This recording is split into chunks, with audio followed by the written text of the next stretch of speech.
Serigne Saliou Mbacké. Son nom renferme sociabilité, accommodant.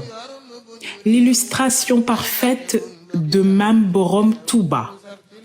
Ingénieux, ouverture et unification.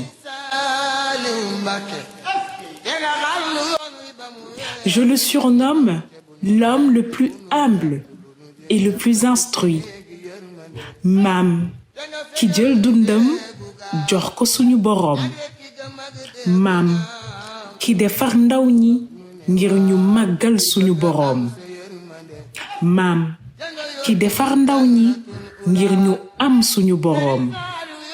Ki tabax ay jàkka, ay juma ak ay daara ngir màggal suñu boroom.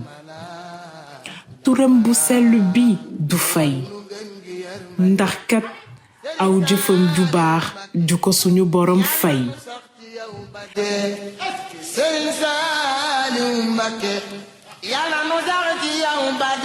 nitu yàlla ñi mu ko bokkee ñi mu ko bokkal taalibe Sëriñ Tuubaa la mu ngi ko jeex tàkk ci Sëriñ Tuubaa ci lay Sëriñ Tuubaa ci wàll yëpp ni ma déggee Cheikh Salif mu ko wax ci sama lam sant sa yàlla ci moom bu baax a baax a baax ku doy waar la nit ku baax wuyu turam lool Saalix mooy ku baax mooy lu baax mu wuyu turam ba mu jeex tàkk.